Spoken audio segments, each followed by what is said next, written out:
ఉన్నాయి ఒక 3 గేమ్స్ ఉన్నాయి. బన్నీవాస్ గారు మేము ఆ గేమ్స్ యా అందరు కలిపి. Okay ready? Yeah ready. Hello games speech ఇచ్చేస్తాను. సరే ఓకే డన్.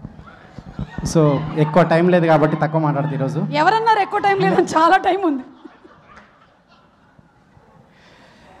సో ఇంతకుముందు కళ్యాణ్ చెప్పినట్టు విజయ్ గురించి, అంటే విజయ్ ఎప్పుడు రెంట్ కట్టేటోడు కాదు.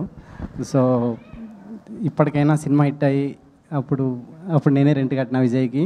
సో ఈ సినిమా గురించి చెప్పాలంటే అండి, ఇది విజయ్ చాలా ఇయర్స్ స్ట్రగుల్ చేసి రాసిన కథ. డెఫినెట్గా మీరందరూ సినిమా చూసి ఎంజాయ్ చేస్తారు. బన్నీవాస్ గారికి డబ్బులు రావాలని, ఈ సినిమాలో పనిచేసిన దర్శి, నిహారిక వీళ్ళందరికీ, మిగతా ఆర్టిస్టులందరికీ హిట్ రావాలని కోరుకుంటూ మీరు 16th రోజు సినిమా చూడండి, థియేటర్లో విపరీతంగా ఎంజాయ్ చేస్తారు. Thank you. అదేంటి ఏదో పుస్తకాలు అమ్మినట్టు స్పీచ్ని అంత ఫాస్ట్గా చెప్పేశారు. Okay so let's start the game. Ready Anudeep గారు? యా ఫస్ట్ మీతో స్టార్ట్ చేస్తున్నాం గేమ్. నేనేం అడిగితే దానికి మీరు ఎవరు పట్టుకోకండి ప్లీజ్. నేనేం అడిగితే దానికి మీరు ఆపోజిట్ సమాధానం చెప్తే చాలు. ఓకే